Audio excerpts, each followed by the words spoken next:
여러분 반갑습니다. 서목사의 말씀 창고의 서목사입니다.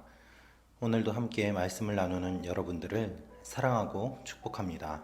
구독과 좋아요를 눌러주세요. 여러분과 더 많은 나눔을 하기 원합니다. 오늘은 에베소서 6장 1절에서 9절 말씀입니다. 우리가 예수님을 믿으면 관계 가운데 들어갑니다. 주님을 믿는다는 것은 새로운 관계를 맺는다는 것을 의미합니다. 하나님과 우리와의 관계, 그리고 이웃과의 관계가 새롭게 설정됩니다. 그것이 예수를 믿는다는 의미입니다.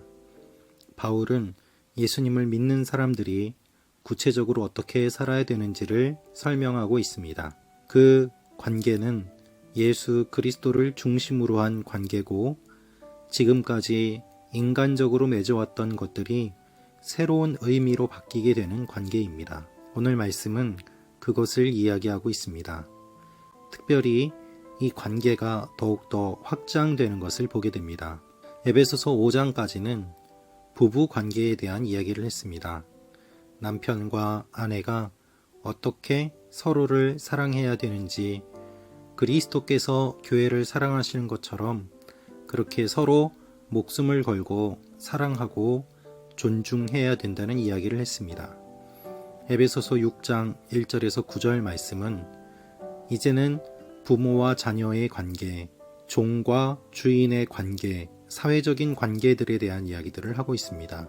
오늘 6장 1절은 이렇게 시작되고 있습니다. 자녀들이여 주 안에서 부모에게 순종하십시오. 이것이 옳은 일입니다. 개인적으로는 저희 큰아들이 가장 먼저 외웠던 말씀이 바로 에베소서 6장 1절 말씀이었습니다.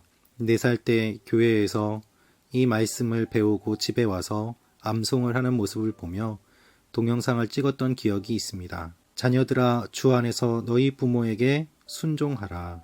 이것이 옳으니라. 이 말씀은 십계명의 말씀을 영적으로 해석하고 있습니다. 본래 십계명은 하나님께서 우리에게 주신 영적인 비밀이었습니다. 그런데 십계명이 어느 순간 율법으로 바뀌게 되고 도덕으로 전락하게 되면서 단순히 이 세상의 효에 관한 이야기로 부모에게 순종해야 된다는 그러한 생각들을 많이 하게 되었습니다. 그러나 바울은 오늘 주님 안에서 순종하라고 말하고 있습니다. 이것이 옳은 일이다라고 반복하고 강조해서 설명하고 있습니다. 부모에게 순종하는 것은 세계 어느 곳에서도 공통입니다. 그 말이 영적인 의미를 가지면서 바울은 도덕을 뛰어넘는 더욱더 고차원적인 부모와 자녀의 관계를 설명하고 있는 것입니다. 그래서 내 아버지와 어머니를 공경하라. 이것은 약속이 있는 첫 계명이니 라고 이야기를 합니다. 성경 말씀을 인용하면서 십계명 주신 하나님이 실제로 그 이후에 부모를 공경했을 때 어떻게 그 약속을 이루어 주셨는지에 대한 이야기들을 하고 있습니다. 그래서 먼저 자녀들이 부모에게 순종할 것에 대한 이야기를 하고 있습니다. 그것이 1절부터 4절까지의 내용입니다. 4절에는 이렇게 기록되어 있습니다. 아버지들이여 여러분의 자녀들을 노엽게 하지 말고 주의 교훈과 훈계로 양육하십시오. 자녀가 부모에게 순종하고 그것으로 끝이 아니라 부모는 자녀들을 노엽게 하지 말라고 이야기하며 양육을 하되 자신의 생각과 자신의 사상으로 가치관으로 양육하는 것이 아니라 주님의 교훈과 훈계로 양육하라고 말하고 있습니다. 여러분, 우리의 문제는 무엇입니까? 부모에게 순종하지 않는 자녀들이 많이 있다는 것입니다. 우리의 문제는 무엇입니까? 자녀들을 노엽게 하는 부모들이 많이 있다는 것입니다. 그 이유는 무엇일까요? 주님이 빠졌기 때문입니다.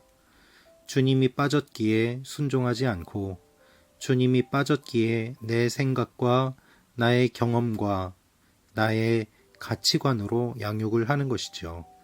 그래서 자녀들이 분노합니다. 나는 그렇게 하지 않았다.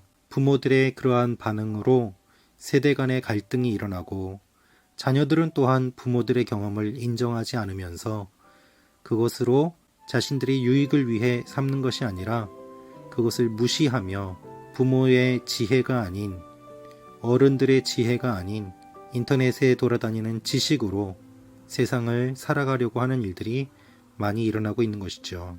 중요한 것은 주님 안에서의 관계입니다. 주님 안에서의 관계를 바르게 맺을 때 부부 관계 그리고 부모 자녀의 관계가 바르게 설 수 있는 것입니다. 남보다 더한 부모 자녀 관계가 얼마나 많이 있습니까? 하나님은 부모 자녀의 관계가 바르게 세워지기를 원하고 계십니다.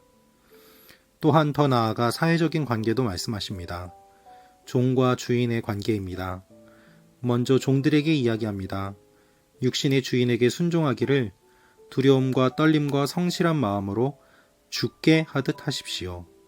이번에도 죽게 하듯 하라고 주님이 강조되어 있습니다. 종은 열심히 일을 해도 더 많은 돈을 받는 것이 아닙니다. 그저 최소한의 일을 하고 그가 받을 것만 받는 삶, 그것이 종의 모습이고 행동이었습니다.